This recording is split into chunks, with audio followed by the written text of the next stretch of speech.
Bom dia a todos os conselheiros, bom dia, Elisângela, nossa secretária, doutor Antônio Gustavo, doutor Carlos, representantes das partes, e também o doutor Gustavo Neves, que aguarda seu processo na sala de espera, e todos aqueles que eventualmente nos assistem através deste canal.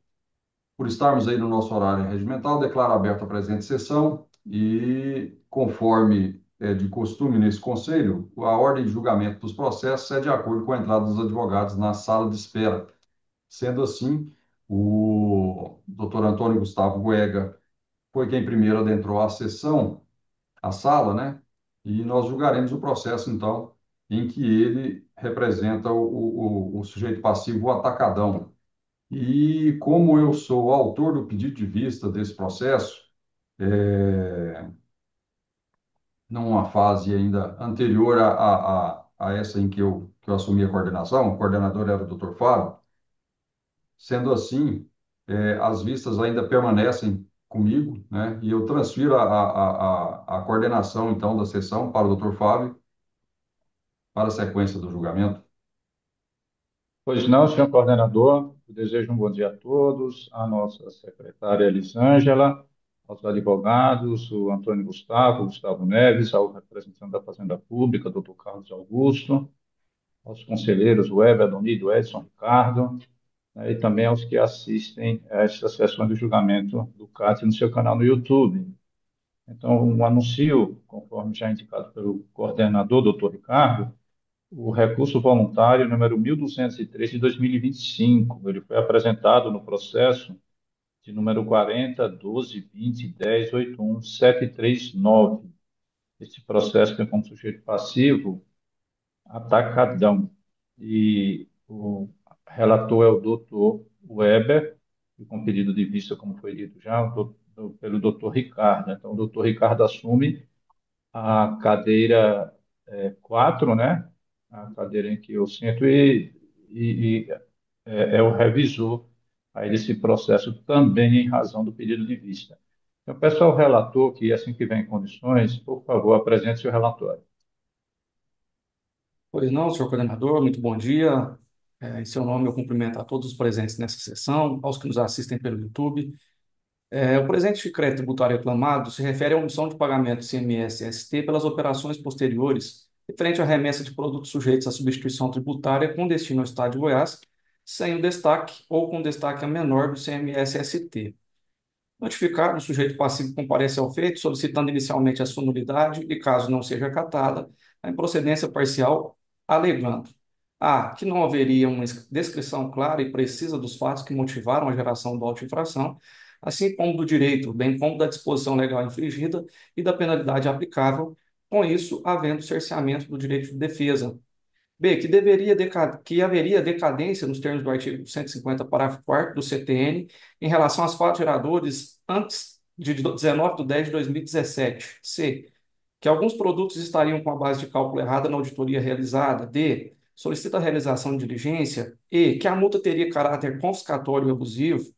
F, que a atualização monetária deveria ocorrer somente a partir da lavratura do auto de infração.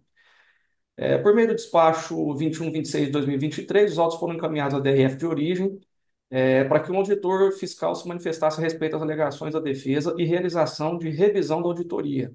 Os autos retornam, esclarecendo os pontos alegados pela defesa, e após os ajustes necessários, o novo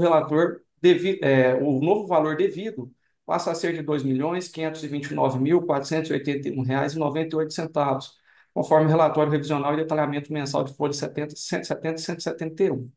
Sobreveio a sentença, na qual o julgador de primeira instância conheceu da impugnação apresentada, não acatou os pedidos de nulidade do feito, nem de correção monetária a partir da lavratura do feito, nem de reconhecimento de confiscatoriedade da multa, nem de sua redução ou exclusão, acatando somente a decadência parcial no valor de R$ 12.245,62, referente ao acréscimo encontrado na revisão para o ano de 2017.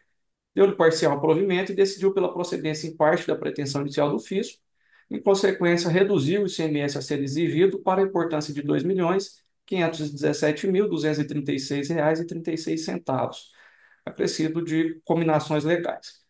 A representação fazendária se manifestou acerca da sentença, no sentido de que a decisão singular pela parcial procedência se coaduna com as provas constantes dos autos e o proposto trabalho revisional, no qual se reduziu o crédito tributário devido após adequações fundamentadas. A representação da Procuradoria-Geral do Estado se manifestou, destacando que houve, por via de diligência, revisão do lançamento que originou o termo aditivo ao auto-infração, ocorrendo após a revisão dos cálculos um acréscimo no valor do tributo a pagar, passando então o novo montante ao valor de R$ 2.529.481,98. Entretanto, a diferença crescida encontrada entre o valor do tributo a pagar na primeira auditoria de folhas 10 e na segunda de folha 170 foi de R$ 12.245,62, relativo ao ano de 2017, valor acrescido este que foi afastado do cômputo do valor do tributo relativo ao ano de 2017, haja vista que a intimação da segunda auditoria comparativa terá ocorrido em 2 de 4 de 2024. Quanto ao detalhamento encontrado para os anos de 2018 e 2019, observa-se pelos comparativos das duas auditorias de substituição tributária que em todos esses anos o valor apurado na segunda auditoria de folha 170 diminuiu e com relação aos anos 2020 e 2021 mantiveram-se valores idênticos, perfazendo o valor de R$ 2.517.236,26, que será exigido pelo fisco para cobrança conforme constado a folha 223 da sentença 2868 de 2024. A autuada, por sua vez, interpôs recurso voluntário, alegando em síntese: 1. Que o auto de infração é nulo, pois não contém indicação quanto às exatas circunstâncias que culminaram na suposta infração cometida pela recorrente. 2. Que parte do crédito tributário exigido nesses autos está extinto pela decadência nos termos do artigo 150, parágrafo 4º do CTN, uma vez que os fatos geradores ora em discussão ocorreram entre janeiro e outubro de 2017, ou seja, há mais de 5 anos da data de ciência do auto de infração, que ocorreu em 19/10/2022. 3. Que a multa aplicada no caso sobre o crédito supostamente devido caracteriza verdadeiro confisco. 4. Que é improcedente a exigência de atualização monetária sobre a multa aplicada. E, ao final, requer o acolhimento do recurso para o fim de declarar a nulidade da autuação por cerceamento de direito de defesa. No mérito, sustenta que ocorreu a decadência tributária dos débitos de ICMS cujos fatos geradores ocorreram anteriormente a 19/10/2017, nos termos do artigo 150, parágrafo 4º do CTN, uma vez que a recorrente foi intimada da presente autuação em 19/10/2022 e houve o princípio de pagamento do ICMS no período decaído, ainda que valor menor que aquele entendido como devido pela fiscalização. Subsidiariamente, deve-se cancelar ou ao menos reduzir a multa aplicada, uma vez que é abusiva e confiscatória, bem como a indevida atualização monetária da multa. Em breve síntese, esse é o relatório, senhor coordenador, e eu gostaria de pedir vênias para antecipar a minha intenção de voto, para facilitar o trabalho da defesa e da representação fazendária. Se o senhor me permitir, eu adianto pelo menos o encaminhamento principal em relação ao objeto principal aqui da nossa discussão. Fique à vontade, conselheiro. Por favor. Pois não. Nesse caso aqui, o principal pedido é um pedido de decadência parcial do crédito tributário pela aplicação do parágrafo 4º do artigo 150 do CTN.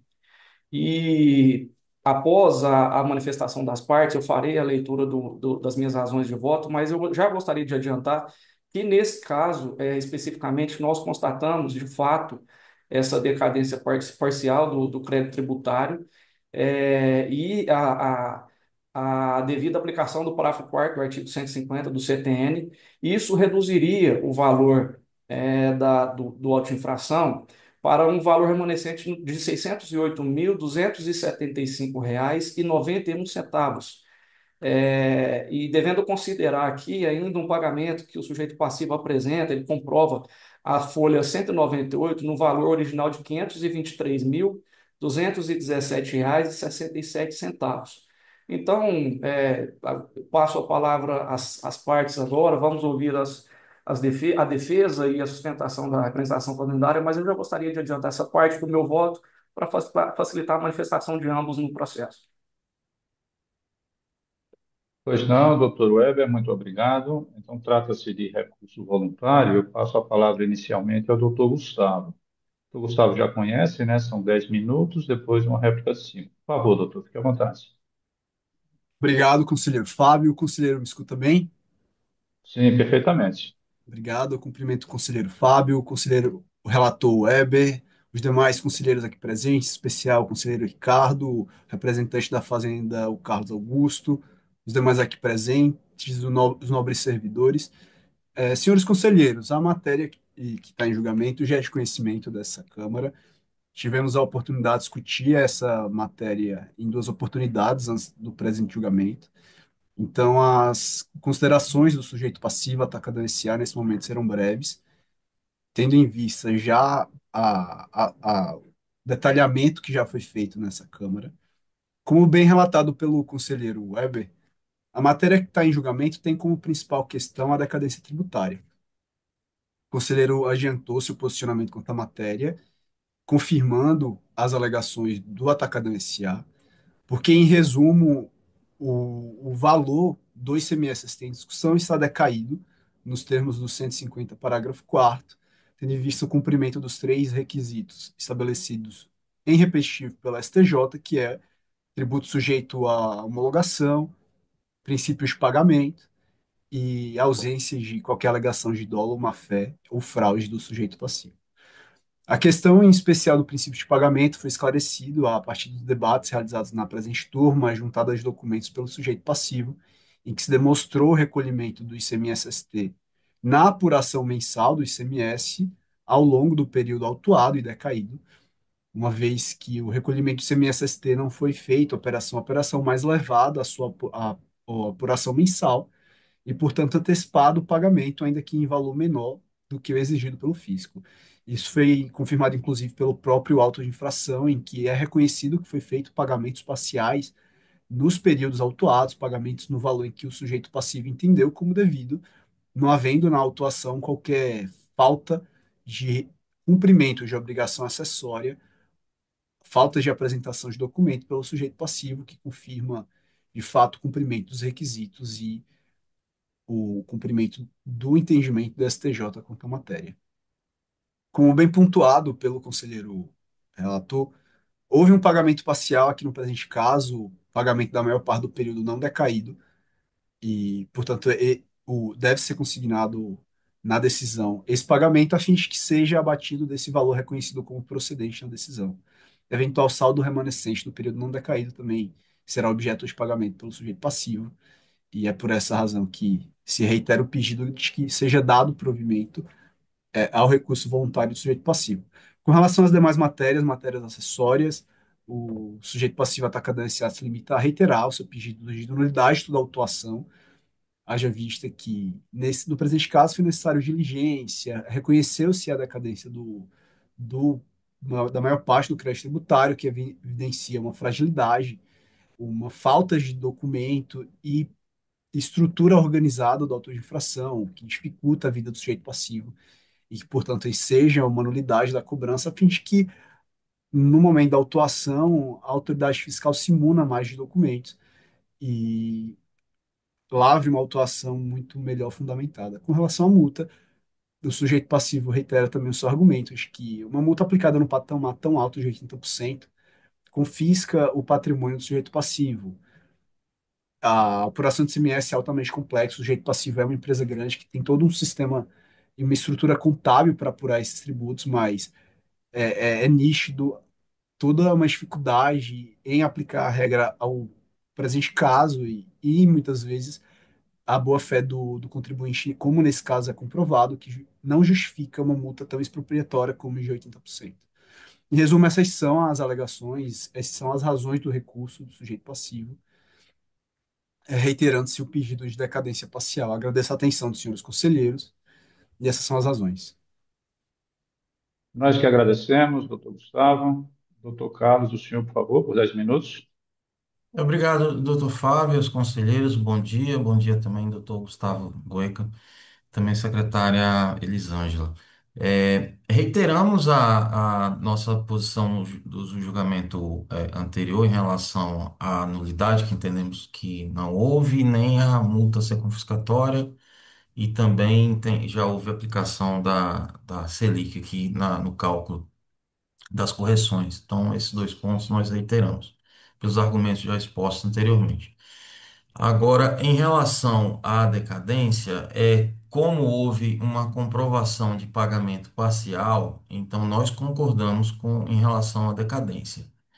Tem aquele valor de 12 mil que foi excluído a mais, né, da diligência, que entendemos que não caberia também. O valor do julgamento singular foi cerca de 2 milhões e 500 mil. É, mas eu gostaria, eu só tenho duas questões aqui com a cena pública, eu queria melhor esclarecimento. Pelo que eu entendi, me parece que o doutor Gustavo concordou com o valor apontado pelo conselheiro Weber, de cerca de 600 mil reais, no valor da parcial procedência. A primeira dúvida seria se ele concordou efetivamente com esse valor, fiquei em dúvida pela manifestação dele. E a segunda questão seria, se possível, um esclarecimento melhor do conselheiro Weber sobre esse valor, que eu acredito que foi em 2017 que houve uma queda significativa do valor do crédito tributário. Então, eu gostaria, mais assim, só adiantando o meu voto, para não atrapalhar a questão processual do julgamento, a Fazenda Pública concorda, sim, com esse valor antecipado, que é pelo conselheiro Weber, de cerca de 600 mil, porque concorda que houve sim a decadência devido à questão de ter ocorrido o pagamento parcial, que foi comprovado, né, pelas documentações trazidas pela parte. Então, essa é a nossa manifestação inicial. Obrigado. Então, doutor, antes de passar para o doutor Weber, me parece que, assim, que o seu critério coincidiu com o dele, que o senhor obteve o mesmo valor que o dele, não é isso, doutor Carlos? Eu tô entendendo que esse valor, mas realmente é um cálculo complicado aqui. Só para deixar mais claro, talvez até para o julgamento, né? E para o doutor Antônio Gustavo. Então, Mas o sim, de senhor... acordo, concordo. Ok, então não precisa que ele explique, porque deve ser o mesmo Não, critério seu, né? não, tá ótimo. Pela fazenda, tranquilo. Ok, então. Doutor Gustavo, então a réplica, se desejar, né? Parece que não há mais divergências, né? Se desejar por 5 minutos. Obrigado, senhor coordenador. O sujeito passivo se manifesta apenas reiterando a decadência tributária e, em resposta ao questionamento do Dr. Carlos, o sujeito passivo não concorda com quaisquer cobrança no presente caso, especialmente em razão do argumento de nulidade, e apenas reitera que o período anterior, a 19 de outubro de 2017, está decaído. Então, entre janeiro e 19 de outubro de 2017 está decaído, e quaisquer outros valores no presente caso, o sujeito passivo entende que deveriam ser extintos pela nulidade. Essas são as manifestações. Ok, então o senhor reitera o pedido de nulidade, né? A de decadência e também a da multa, né? Isso, né, doutor Antônio? Ok, pois não. Doutor Carlos, deseja a réplica? Sim, ficou mais claro agora para mim. Então, é porque eu estava entendendo que o doutor Antônio Gustavo tinha concordado com a parcial procedência, mas tudo bem. É, então, nós concordamos com a parcial procedência nesse valor de 608 mil e uns valores, cerca de 608 mil nessa parcial procedência, mais o valor que já foi pago. O primeiro ponto é esse. Então, concordamos com esse cálculo que foi feito pelo conselheiro Weber, né? A Fazenda Pública também chegou no mesmo valor. Não entendemos que seja necessário o detalhamento, então agora ficou claro. E nós discordamos do caso da posição do doutor Antônio Gustavo em relação à nulidade, a questão da multa confiscatória, né? Nós não entendemos que não houve nenhuma nulidade aqui para o cerceamento e a multa está de acordo com o entendimento dos tribunais superiores, ou seja, não ultrapassa 100%, a multa não ultrapassa 100% do valor do imposto. Então, nossa manifestação final é que não há nulidade, não há multa confiscatória, aplicação da Selic, de acordo com o entendimento dos tribunais superiores, e concordamos com a parcial procedência no valor exposto pelo conselheiro Weber. Obrigado pela manifestação. Eu devolvo a palavra ao coordenador. Obrigado. Nós que agradecemos, doutor Carlos. Já havendo antecipação do voto, então suponho que não seja necessária a conferência. Estou certo, doutor? Doutor, Pois não, então. eu gostaria, é o seguinte, porque envolveu uma série de cálculos, e aí eu acho necessário me posicionar aqui na conferência, e, e até eu vou assumir um compromisso aqui de, assim que encerrar a sessão, anexar a planilha de cálculos aos autos, né, antes do voto do relator. Mas o que eu queria dizer é o seguinte, é que em conversas, em entendimentos com o conselheiro relator Weber, na sexta-feira, a gente elaborou a planilha para que fosse possível aí essa liquidação de votos nesse valor de 608 mil, considerando o seguinte, os 523 mil pagos pela parte, então ele pagou de fatos geradores que não foram decaídos, do dia 20 de outubro de 2017 e posteriores. Então, esse pagamento ele deve realmente ser integralmente abatido do valor da parcial procedência. Em relação a se calcular a decadência, nós tivemos uma revisão que aumentou aí R$ 12 mil, que a própria sentença não considerou. Então, ao se fazer os cálculos para a parcial procedência, nós tivemos que pegar o primeiro relatório, né, de autuação constante dos autos. Então, o que que foi feito? O mês de outubro de 2017, eu exportei ali do PDF para o Excel, e aí lá no Excel nós desconsideramos, em relação ao mês de outubro, todos os valores do dia 1º ao dia 19.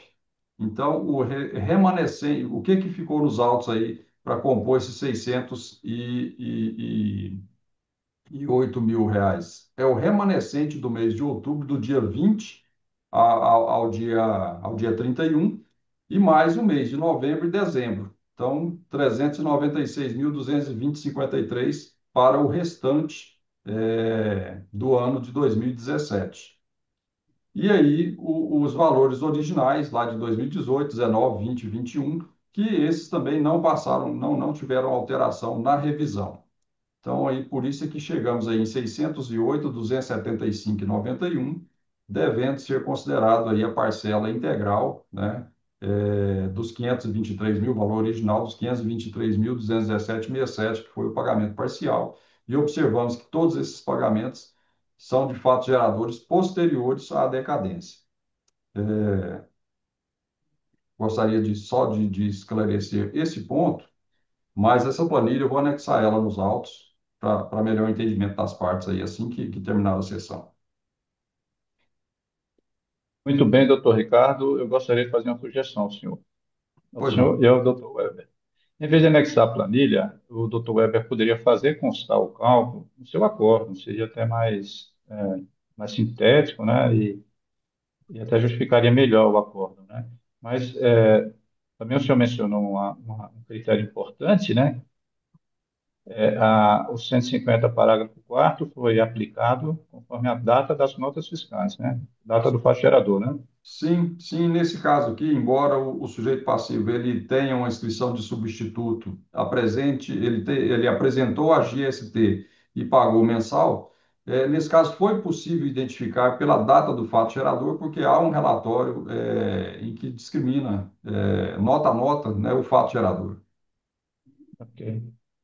Então, fica a sugestão para o doutor Weber, que pode fazer constar no corpo do seu acórdão, né, do fundamento da decisão, essa planilha que especifica os valores remanescentes, né? São, na verdade, uma planilhazinha, uma tabelinha de 3 linhas, né, como o senhor mencionou, outubro, novembro e dezembro, né, doutor Ricardo? O remanescente, sim. Agora, para se chegar ao valor, a planilha não é pequena, porque é todo mês de outubro, né? Como é nota a nota, então são 3.206 linhas. Estou com a planilha aberta aqui. Não, acho que só precisa mencionar o valor remanescente, o valor que permanece, procedência, né? Por exclusão, né, o doutor Antônio vai entender. Não vai, doutor Antônio? Obrigado. Ok, então, há alguém mais na conferência? Não? Então, peço ao doutor Weber que confirme e complemente o seu voto, por favor. Pois não, senhor coordenador, muito obrigado. Eu passo a leitura do meu voto. Cuida-se de procedimento fiscal em que o sujeito passivo é acusado de ter omitido o pagamento do CMS-ST. O recorrente sustenta a nulidade do auto-infração, sob a alegação de ausência de descrição clara e precisa dos fatos que ensejaram a autuação, bem como da norma infringida e da penalidade aplicada, o que lhe teria obstado o exercício pleno do contraditório da ampla defesa. Contudo, verifique-se dos autos que a fiscalização descreveu com exatidão os fatos ensejadores da autuação, indicando expressamente os dispositivos legais infringidos. Ademais, constam dos autos os demonstrativos e relatórios revisados que permitiram ampla compreensão dos critérios adotados para apuração do crédito tributário, inclusive com reanálise técnica em sede de diligência. Portanto, restou plenamente assegurado o exercício do contraditório e da ampla defesa, inexistindo afronta ao devido processo legal administrativo.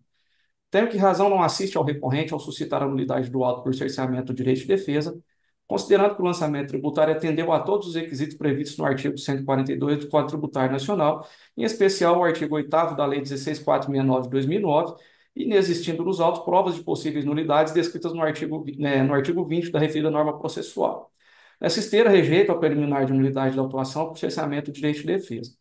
Em preliminar de mérito, o sujeito passivo sustenta que parte do crédito tributário exigido está extinto pela decadência nos termos do artigo 150, parágrafo 4º do CTN, uma vez que os fatos geradores, ora em discussão, ocorreram entre janeiro e outubro de 2017, ou seja, há mais de 5 anos da data da ciência do auto-infração, que ocorreu em 19 de 10 de 2022.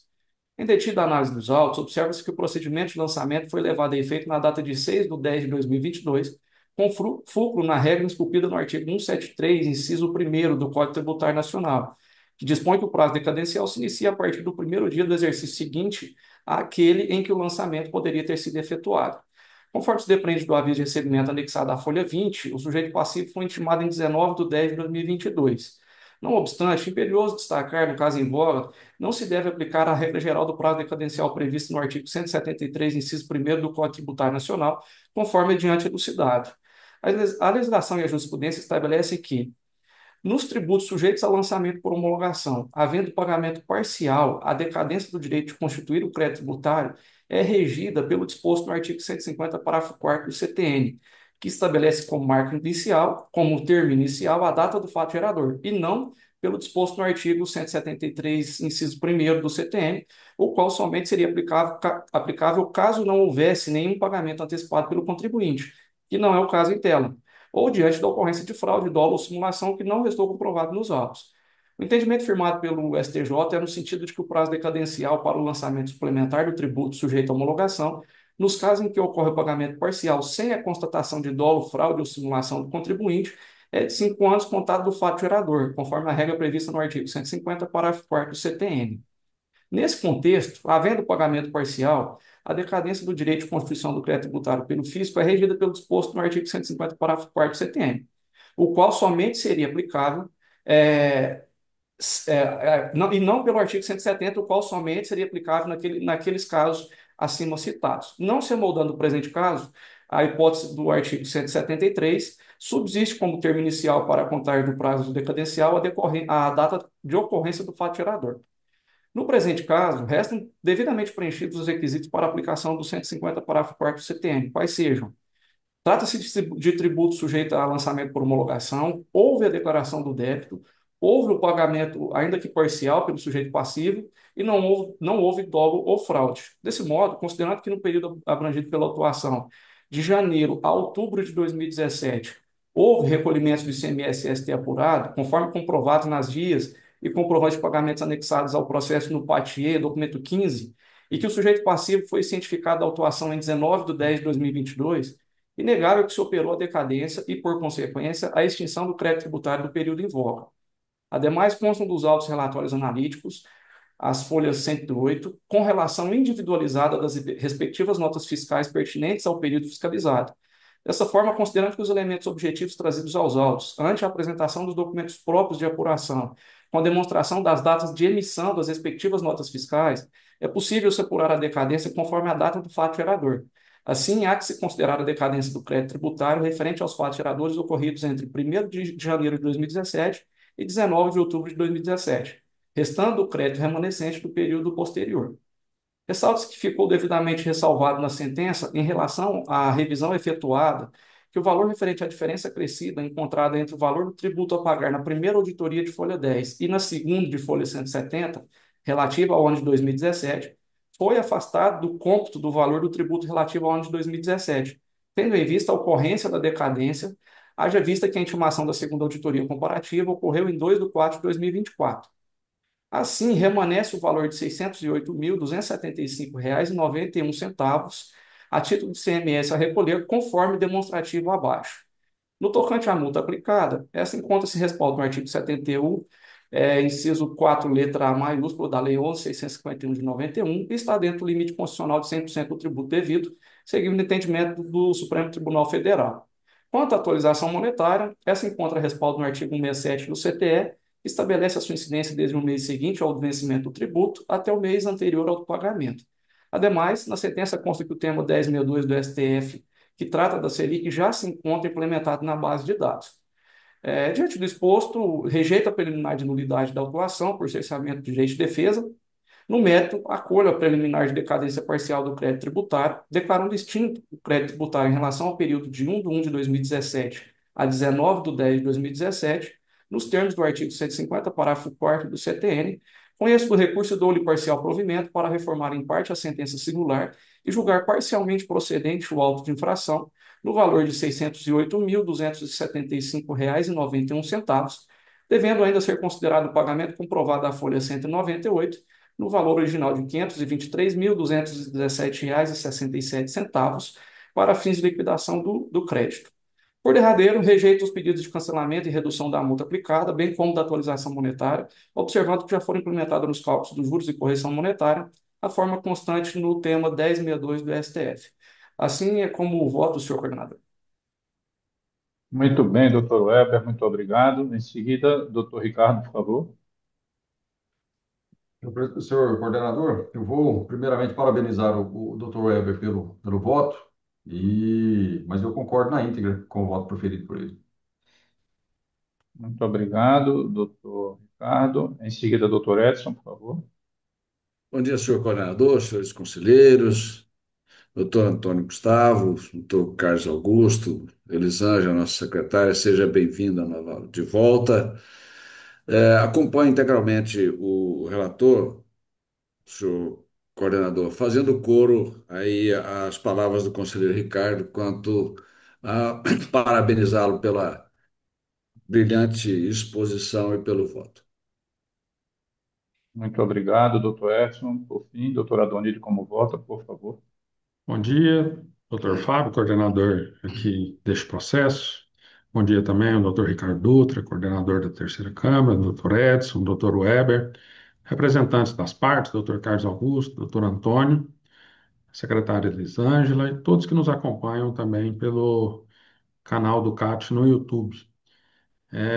Processo muito bem estudado, muito bem discutido, e eu vou fazer coro aí ao voto, tomando para mim os fundamentos do Dr. Weber, com o relator. Muito obrigado, doutor Adonísio. Então, tomados todos os votos, podemos anunciar o resultado para o julgamento deste processo. A Terceira Câmara Julgadora do CAS, no julgamento do recurso voluntário 1203 de 2025, decidiu, por unanimidade de votos em todos os quesitos, rejeitar a preliminar de nulidade arguida pelo sujeito passivo, acolher a preliminar de decadência também arguida pelo sujeito passivo, no sentido de que remanesce apenas não extinto o valor de R$ 608.275,91, em relação à multa, né, que foi arguído o pedido de exclusão da multa, rejeitar o pedido de exclusão da multa, em relação aos acréscimos moratórios, já foi implementado o tema 1062, e o resultado final é da procedência parcial do lançamento no valor remanescente de R$ 608.275,91, considerando o pagamento de folhas 198 no valor de R$ 523.217,67 para fins de liquidação do crédito tributário. Tudo por unanimidade de votos. Este, então, é o resultado para o julgamento deste processo. Eu agradeço a presença do doutor Gustavo, foi um prazer, doutor. Parabenizo pelo trabalho feito nesse processo, foi um grande êxito, né, do nosso ponto de vista. E desejo o senhor um bom dia e uma boa semana. Doutor Carlos permanece conosco, né, doutor Carlos, no próximo processo. Ok. Muito obrigado, senhor coordenador. Mais uma vez eu agradeço a todos os conselheiros pela atenção e dedicação nesse processo. O trabalho dos senhores foi essencial para ver os direitos sendo devidamente aplicados ao caso. Muito obrigado a todos. Nós que agradecemos, doutor. Então, vou dar continuidade aqui, né, doutor Ricardo, ao próximo processo, que Eu é tenho da mais um. suprelatoria, né? Exato. Ok. Então, o processo é o recurso voluntário 1307 de 2025, é um processo também de retorno, apresentado no processo número 40.118.029.18.19.8. Nesse processo, que tem como sujeito passivo Arcos Dourados, tem um pedido da representação fazendária para adiamento em razão de ausência justificada, em razão de férias ou licença, para o dia 27 de 8 de 2025. Então, eu passo a palavra ao relator para que ele confirme e, se for o caso, corrija as informações que eu apresentei. Por favor, doutor Ricardo. Senhor coordenador, está correto. É um processo da Arcos Dourados, e aí, em razão de férias ou licença do representante, há realmente um pedido de adiamento por parte da representação fazendária, e nós observamos aqui no PATIE que a data sugerida é 27 de agosto de 2025. Então, seria isso Ok. mesmo. Os conselheiros estão todos de acordo com essa data?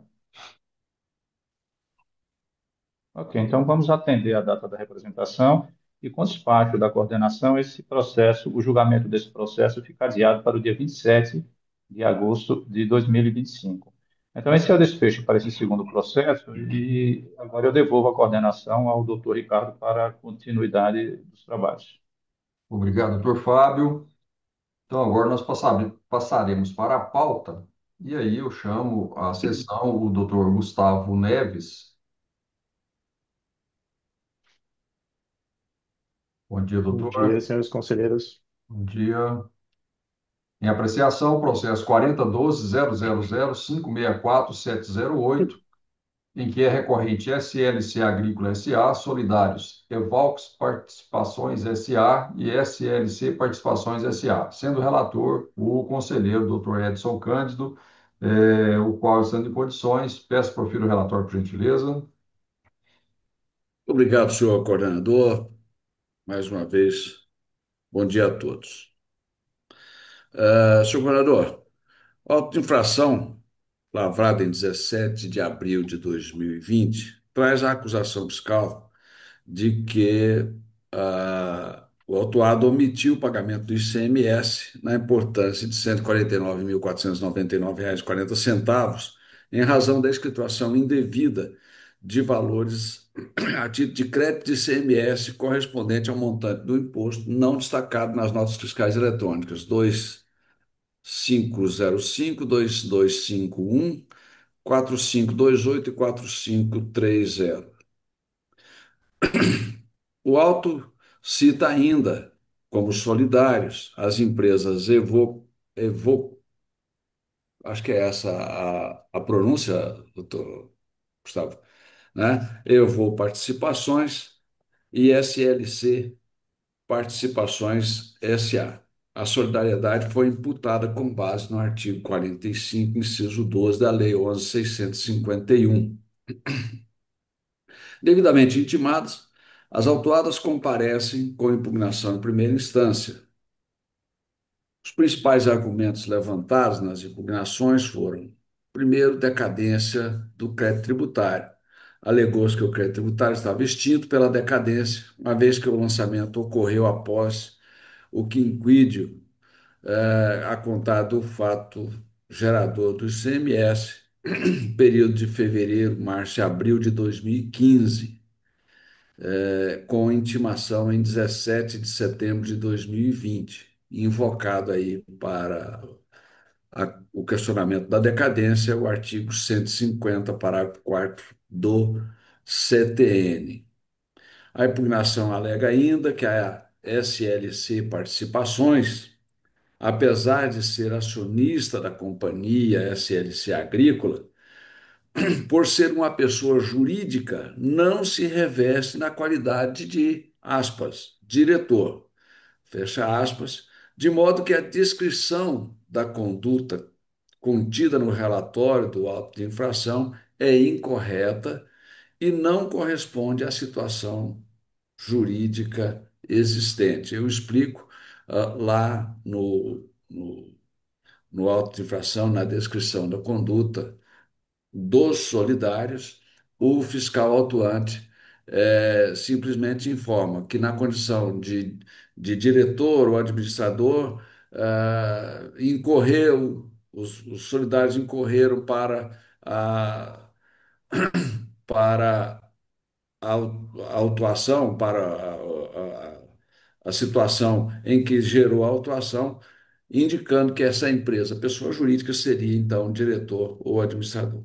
E continua a defesa, que além disso, a sociedade Evoco Participações foi extinta e sucedida por incorporação pela SLC SA, motivo pelo qual essa última apresenta a impugnação em nome próprio, também na qualidade de sucessora da referida empresa.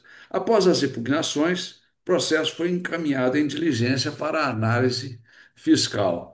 O auditor fiscal responsável pela revisão realizou a análise dos documentos, confirmando que os documentos apresentados, de folhas 32 a 41 do processo original, não apresentam indício de fraude ou erro do sistema. Verificou-se que os CFLPs eram tributados e que não houve destaque do imposto nos artigos XML dos documentos fiscais. A sentença de número 1612/2024, proferida em 17 de junho daquele ano, apresentou as seguintes conclusões: que não viu configurado qualquer vício formal, embora não tivesse sido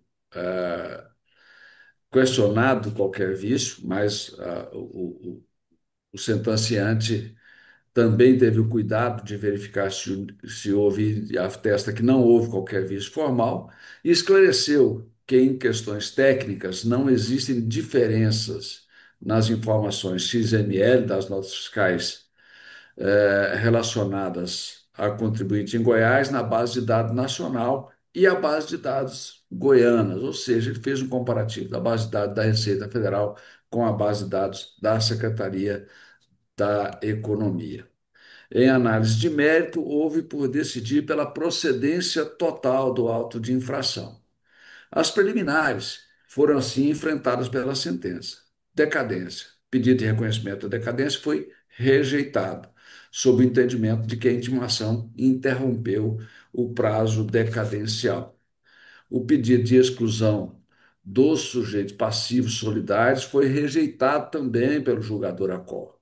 Embora a sentença tenha reconhecido a inconstitucionalidade do inciso 12 do artigo 45 do Código Tributário do Estado, com efeito ex tunc, a decisão manteve a solidariedade, afirmando que a conduta dos administradores, aspas, para a sentença, não se enquadrava no inciso 12 e não se pronunciou, fecho aspas, no inciso 12, e não se pronunciou sobre uma outra base de dados para imputação, se limitando assim a fundamentar a sentença, entre aspas, para a sentença, portanto, mantém os sujeitos passivos solidários na lide com base no caput do artigo 45 do CTE, fecha aspas. Após a decisão de primeira instância, as partes interpuseram recurso voluntário em peças apartadas, sendo a solidária SLC Participações e a autuada SLC Agrícola.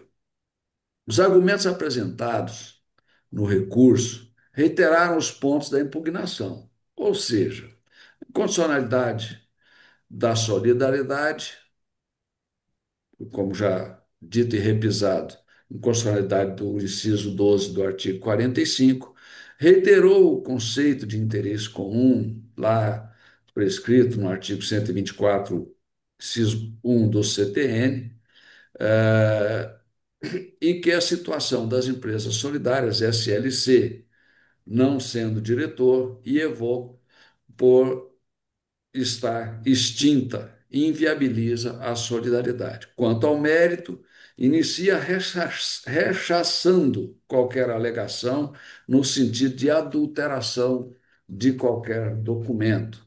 Trouxe ainda à cola os livros de registro de saídas da empresa Transmodal Logística Eireli, segundo a defesa, para demonstrar que foi gerado débito na operação de retorno e, portanto, crédito em favor da empresa autuada. Abro aspas para a defesa. Para que não reste qualquer dúvida acerca da composição dos débitos informados na apuração da empresa, emitentes das notas fiscais, fecho aspas. Por fim, requerem,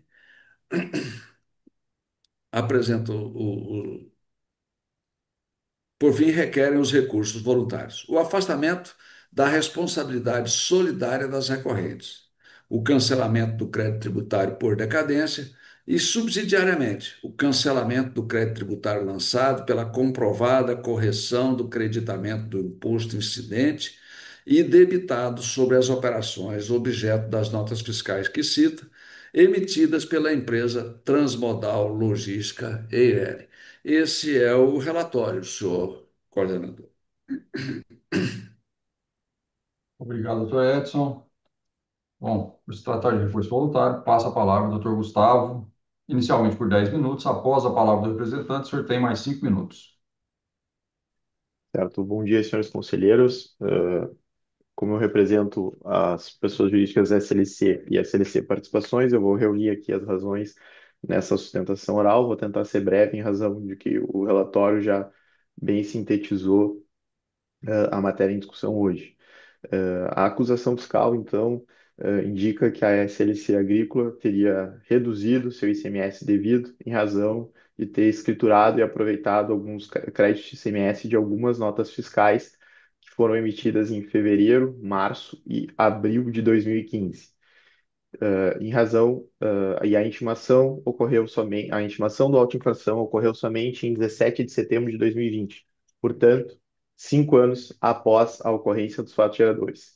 E esse é o primeiro fundamento que a defesa traz aqui, reiterando o recurso apresentado, de que nesse caso, e depois também passo a defender o mérito, se considere que não era possível aproveitar o crédito dessas operações documentadas nessas notas fiscais, em razão do transcurso de um prazo superior a 5 anos da ocorrência do fato gerador, não era mais possível glosar esse crédito para cobrar o ICMS. E aqui eu destaco que a jurisprudência da STJ é pacífica nesse sentido, de que o creditamento indevido para fins de contagem do prazo decadencial, ele se equipara a um recolhimento indevido ao maior, perdão, a maior, um recolhimento a menor, e, portanto, o prazo decadencial é aquele dos 150 para 4 CTN, cujo transcurso inicia na data do fato gerador, não se aplicando o artigo 173 do CTN, que prescreve um prazo decadencial que inicia no primeiro dia útil do exercício seguinte. Então, nesse caso, senhores conselheiros, ainda que se considere que a infração restou comprovada, é forçoso reconhecer a ocorrência de decadência, uma vez que a constituição do crédito tributário, intimação do sujeito passivo e do responsável solidário ocorreu após 5 anos da data dos fatos geradores, pelo que aqui deve ser reconhecida a extinção do crédito tributário por força da decadência, nos termos do artigo 156, inciso 5 do CTN. Caso não se reconheça, no caso concreto, a ocorrência da decadência, o que aqui admitimos somente para fim de permitir apresentar um novo argumento, a defesa entende que restou devidamente comprovado a validade e a legalidade do crédito CMS que foi apropriado. Explico. Conforme constou já no relatório, a defesa não se limitou a anexar cópia dos DANFs, demonstrando o destaque do imposto, mas também diligenciou e buscou o livro fiscal do emitente dessas notas fiscais, que é a empresa Transmodal Logística Eireli. Na cópia do livro fica evidenciado que houve o destaque do CMS nessas operações, ou seja, que o emitente da nota fiscal incluiu na sua apuração o débito de ICMS que gerou o crédito de ICMS da SLC agrícola. Ou seja, ainda que, por motivos que a recorrente desconhece, no XML não conste o destaque do imposto, não restou comprovada a ocorrência de fraude, dolo ou simulação, e a recorrente demonstrou que o emitente da nota fiscal incluiu no seu livro, na sua apuração, esse débito ICMS. Ou seja, ocorreu o destaque do imposto, o ICMS foi recolhido. Ainda que se admita que o emitente não recolheu esse ICMS, não caberia a cobrança contra a SLC, na medida em que ela não tem como comprovar ou não o recolhimento desse imposto, e caso ele não tivesse ocorrido, a cobrança deveria ocorrer contra o emitente. Mas, como a SLC comprova de que houve destaque, que esse imposto foi incluído na apuração do emitente, não há como se afastar o direito ao crédito no caso concreto, na medida em que restou comprovado que houve o destaque e o recolhimento na etapa anterior, que permite, portanto, o crédito apropriado.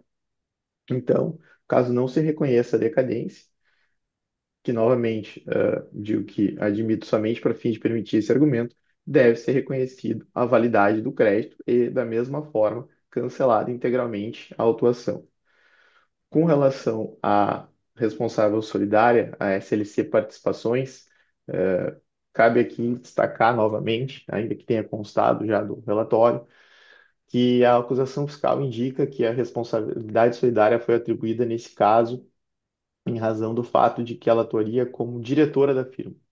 Só que aqui a gente está falando de uma pessoa jurídica que, ainda que é acionista, não restou comprovado, não há uma linha na acusação fiscal de que ela agiu ou tenha praticado o ato ou omissão que ensejasse relacionado ao fato gerador. De modo que não restou configurado, portanto, nos termos do artigo 124, inciso 1 do CTN, a caracterização de interesse comum.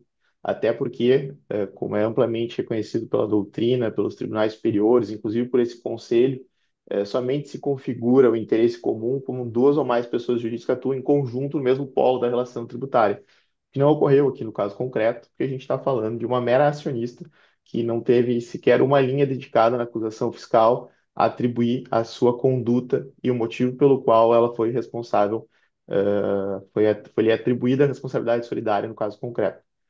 Então, senhores conselheiros, já encaminhando aqui para o final da minha sustentação oral, eu reitero integralmente as nossas razões recursais, requerendo então que seja reconhecido no caso concreto a ocorrência da decadência para extinção integral do crédito tributário.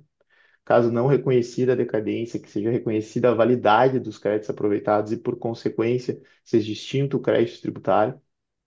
E, na hipótese de não ser cancelada a cobrança, que seja ao menos reconhecida a ausência de responsabilidade solidária da empresa SLC Participações. Agradeço aqui pela atenção. Obrigado, doutor Gustavo. Doutor Carlos, passa a palavra. Obrigado, coordenador. Bom dia ao doutor Gustavo Neves. A Fazenda Pública, em que pese ter concordado com o julgamento singular, refletindo melhor sobre o processo e principalmente tendo em vista a diligência cameral, a Fazenda Pública concorda com os argumentos do Dr. Gustavo Neves em relação ao mérito. Entende que pode ter ocorrido alguma questão sistêmica aqui, que as notas vieram sem destaque, mas assim, não houve aí tributariamente uma sonegação de imposto. Houve um destaque do remetente, os livros foram destacados, as notas os créditos foram destacados na nota fiscal ou nos livros fiscais, ou seja, a apuração fiscal foi correta, né? E ocorreu alguma situação, talvez sistêmica aí, que gerou quando gera esse DANF, ele vem sem destaque do imposto, mas isso é um ponto, né? Ao redor, toda a estrutura ao redor comprova que não caberia aí esse auto de infração e que, em virtude disso, e também reiterando as argumentações trazidas pelo Dr. Gustavo em relação ao mérito, nós entendemos pela improcedência do lançamento. Então, como entendemos pela improcedência, aí eu acho que não caberia a Fazenda se manifestar nem sobre a decadência e nem sobre a responsabilidade tributária. Então, de forma objetiva, entendemos que só seria necessária nossa manifestação sobre o mérito, nós entendemos pela improcedência. Obrigado.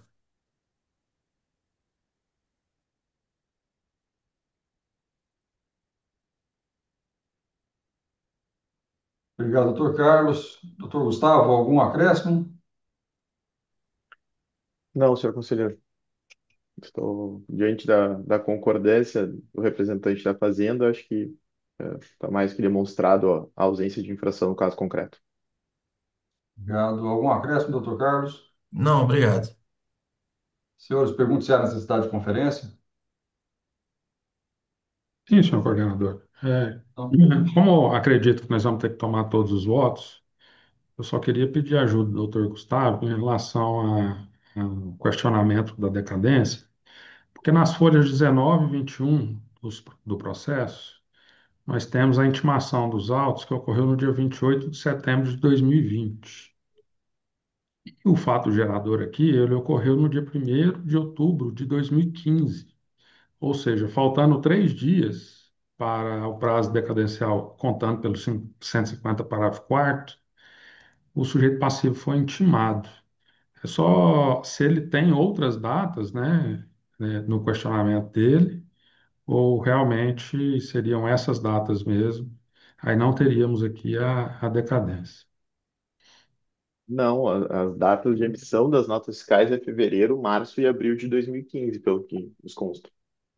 Não é porque o imposto por apuração, não, tudo bem, eu entendi agora, é que o senhor pegou pela data de emissão das notas, né? É Sim, porque data do fato esse gerador, não da conselho apuração. considera o fato gerador aqui a apuração, né? E o prazo dela é 1 de outubro. É Perfeito. só Nesse em caso, relação a acho que isso. é isso. Mera divergência de entendimento quanto ao início da contagem, mas Então tá sem bom. divergência nos fatos.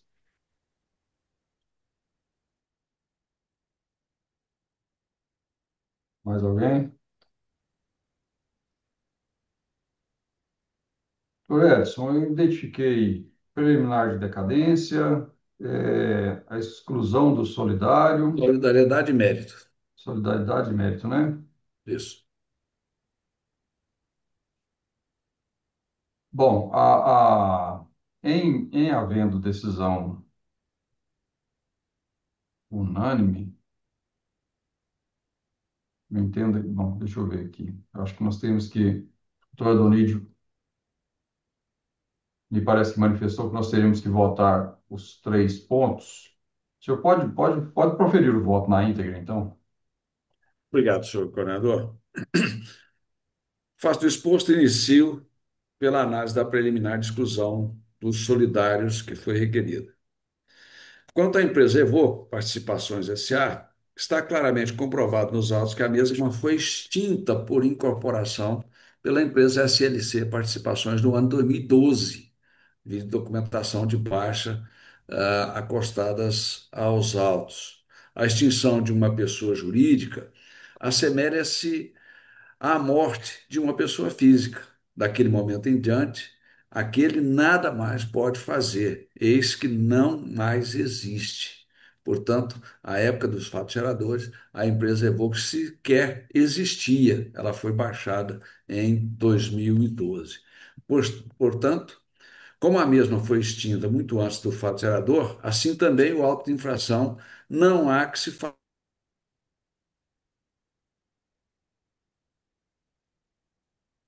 Doutor Edson, o áudio. Aconteceu alguma coisa aí que o senhor. Perdão.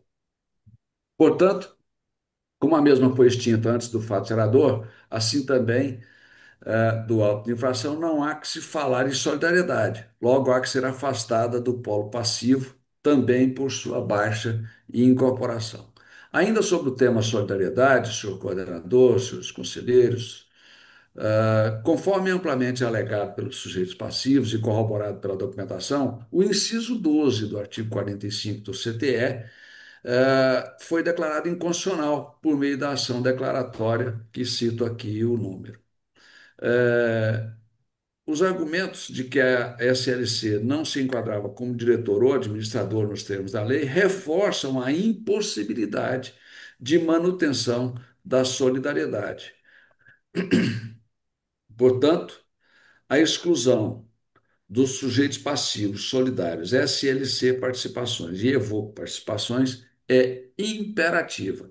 A SLC a EVO por conta da sua extinção e a SLC por conta da inconstitucionalidade do inciso 12 do artigo 45. Quanto à preliminar de decadência, o crédito tributário em discussão refere-se a operações efetuadas em fevereiro, março e abril de 2015. A situação, a autuação se deu em 17 de abril de 2020 e a intimação da impugnante ocorreu em 17 de setembro de 2020. Não se configurou a decadência do crédito tributário, pois o lançamento foi efetuado em 17 de abril dentro do prazo de 5 anos a contar de 1 de 2016, conforme preceitua o artigo 173, inciso 1º, inciso 1 do CTN, considerando que a escrituração do crédito indevido se deu até outubro de 2015 e que se trata de lançamento de ofício, não havendo pagamento antecipado que atraísse o parágrafo 4º do artigo 150 do CTN. Afasto, portanto, a preliminar de decadência do crédito tributário. Passo a analisar o mérito.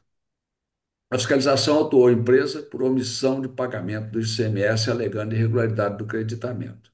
Contudo, a defesa demonstrou a legitimidade do creditamento do imposto, comprovando que o ICMS foi efetivamente pago na saída do remetente, Transmodal Logística Eireli.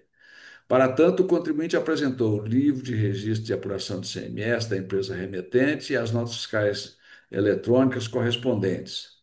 Esses documentos comprovam o devido registro do débito do ICMS CFOP 6907 na saída do remetente e que os valores do ICMS destacados foram os mesmos creditados na empresa SLC Agrícola. Embora o relatório fiscal de diligência possa ter apontado a ausência de destaque do imposto no XML dos documentos fiscais, a documentação fiscal e contábil apresentada pela defesa, incluindo os registros de saída do remetente, demonstra que o imposto foi corretamente debitado na origem. Diante da existência de provas do recolhimento do ICMS na saída e do creditamento correspondente nas entradas, bem como de interpretação mais favorável ao contribuinte, conforme estabelecido no artigo 112 do CTN, esse é,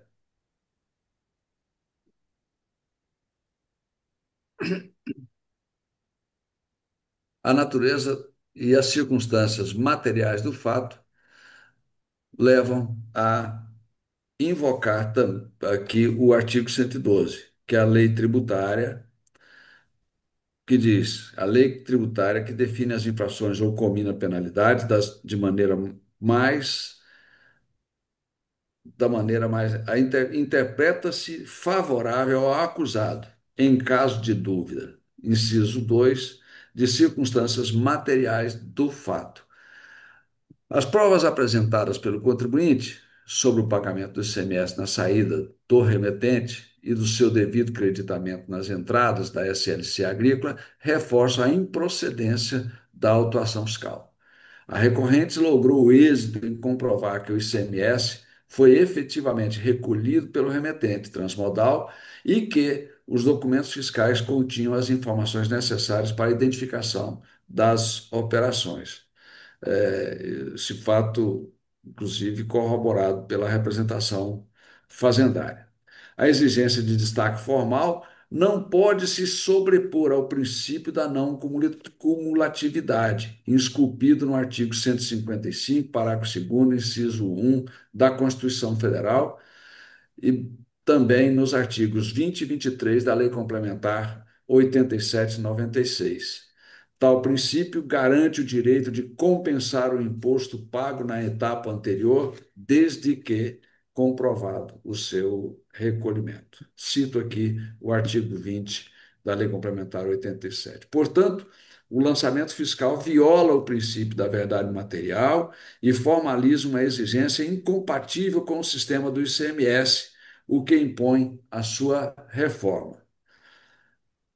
Faça o exposto, conheço dos recursos apresentados, rejeito a preliminar de decadência levantada, acato a preliminar de exclusão dos solidários pela inconstitucionalidade do dispositivo aplicado, combinado com a incorporação da empresa Evoco pela SLC Participações. Por fim, no mérito, dou provimento ao recurso voluntário para reformar a sentença de primeiro grau, cancelando o crédito tributário pretendido no auto de infração em discussão no presente processo, em razão da aplicação subsidiariamente do artigo 112 do Código Tributário Nacional, uma vez que o creditamento do imposto é devido e o contribuinte comprovou que o ICMS foi pago na saída do remetente, sendo o mesmo que foi creditado nas entradas. Esse é o voto, senhor coordenador, senhores conselheiros. Obrigado, doutor Edson. Doutor Adonídio. Mais uma vez, bom dia a todos, especial aqui, doutor Gustavo, que não estava no processo anterior.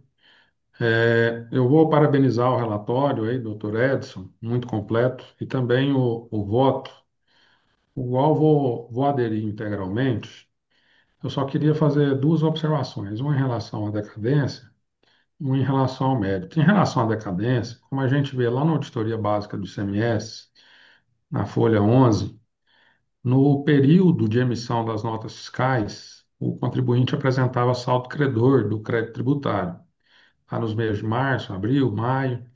E esse saldo credor, ele foi se exaurindo e no mês de setembro ele se encerrou e deu saldo de ICMS a pagar, e o sujeito passivo, inclusive, pagou o valor de R$ 33.424,19.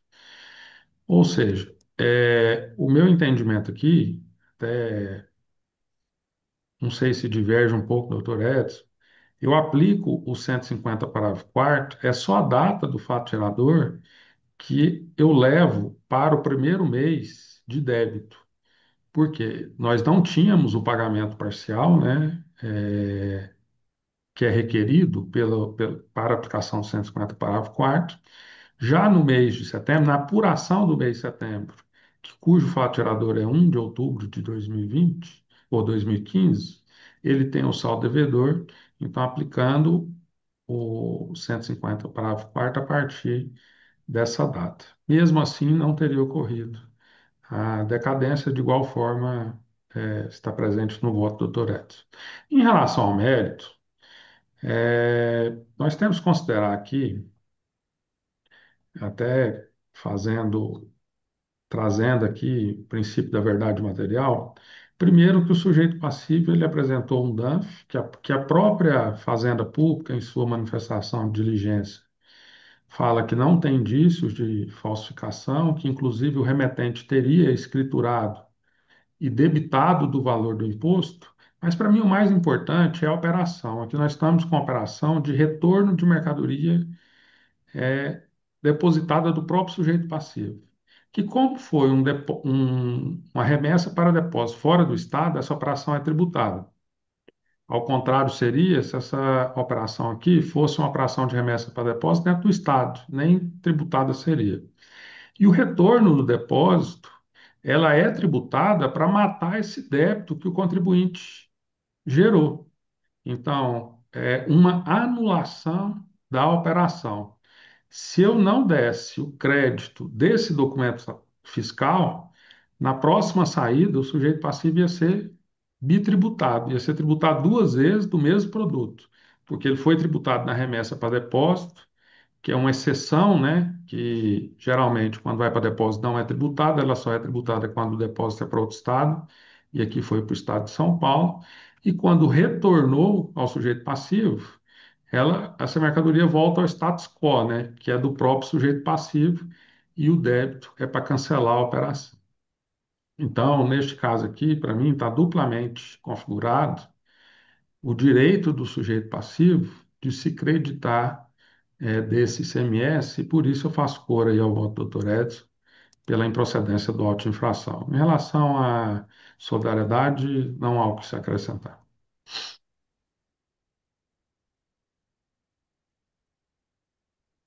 Obrigado, doutor Adonídio. Doutor Weber. Com o relator, senhor coordenador. Obrigado. Doutor Fábio. Pois não, senhor coordenador, antes de proferir o meu voto, eu gostaria só de esclarecer com o doutor Edson. Em algum momento, o doutor Edson também votou pela expulsão em razão da inconstitucionalidade do inciso 12, não foi isso, doutor Edson? Sim, a SLC Participações.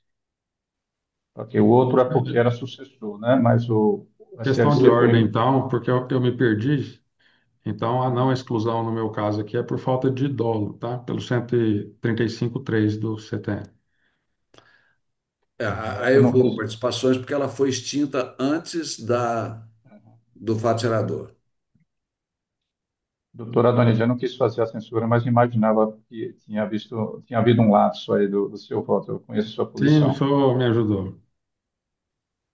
Então, eu começo, senhor coordenador, depois desse esclarecimento, agradeço aos dois, tanto ao doutor Edson quanto ao doutor Adonídio. Eu vou acompanhar inteiramente o voto do doutor Adonídio e, nesse sentido, acompanhando no que concorda com o voto do relator, né, com essa divergência apenas quanto à fundamentação da exclusão da solidariedade. Mas, então, concluindo que eu acompanho o relator com a divergência apenas de fundamentação do doutor Adonídio, mas eu gostaria de parabenizar, né, tanto o relator quanto o revisor, e também o doutor Gustavo, né, que nesse processo a gente assistiu a uma situação muito clara. Existia, de fato, um conflito demonstrado pelo autuante em relação aos fatos, né? Um crédito que num documento existia, no outro documento não existia. Mas a maturidade do conselho, a excelência técnica e do relator, do revisor, permitiram, né, que com segurança entendesse que, primeiro, o contribuinte tem direito ao crédito e que a falha formal, vamos dizer assim, não foi suficiente, né, para atender aí o pedido da defesa, né? Então, nesse sentido, o doutor Gustavo foi muito eficaz aí nos seus pedidos e na sua peça de defesa. Então, gostaria de parabenizar os três, o relator, o revisor e aí também o doutor Gustavo, nesse processo e concluir aqui minha participação no voto, senhor coordenador. Obrigado, doutor Fábio.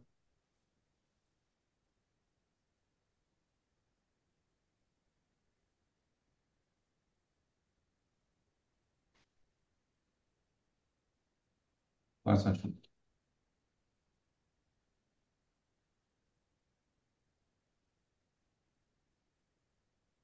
Bom, então a terceira Câmara do Conselho Administrativo Tributário decidiu, por unanimidade de votos, rejeitar a preliminar de mérito da decadência arguída pelo autuado, por unanimidade de votos, excluir as solidárias Volks Participações e SLC Participações, havendo apenas uma divergência nos fundamentos em relação à SLC, é, o, e aí eu me manifesto a favor do doutor Donídio e doutor Fábio, em que não há nos autos, né, indicação de conduta dolosa por parte da SLC,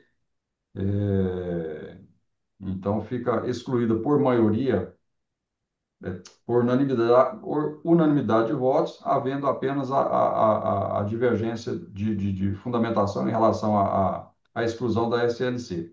Porém, no mérito, o auto, por unanimidade de votos, ele foi julgado improcedente. É esse o resultado para este processo.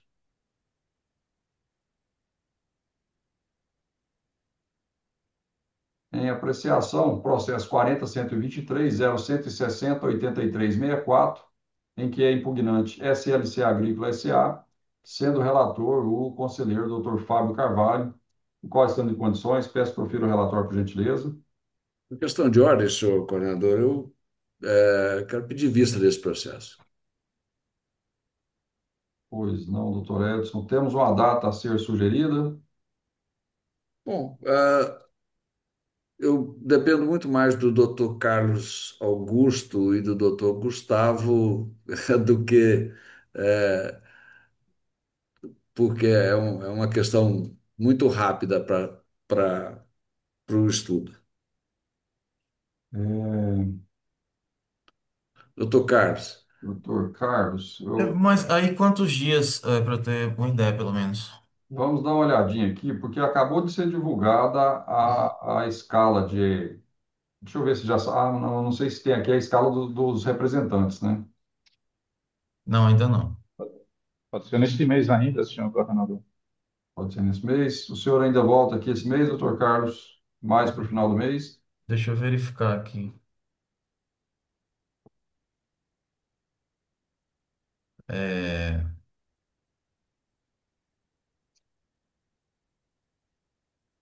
não,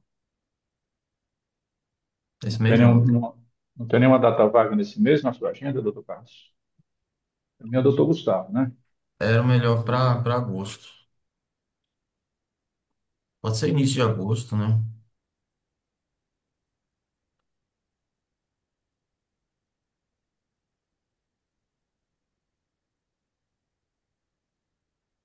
Em agosto eu tenho o retorno do dia 5, retorno no dia 7. Aqui na terceira?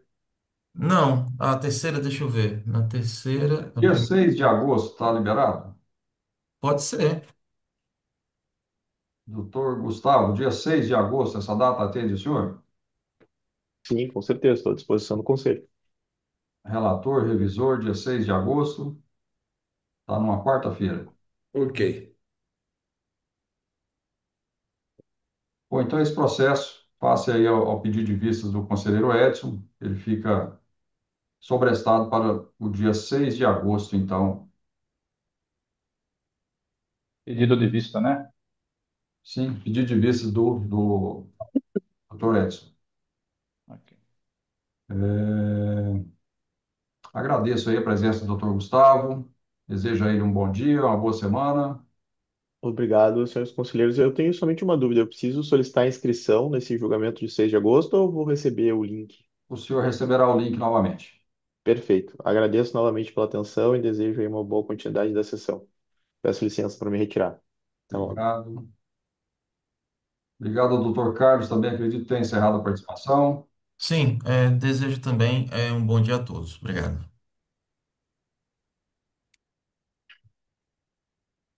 Antes de encerrar a sessão, nós temos aqui 3 acórdãos para aprovação da lavra do Dr. Weber.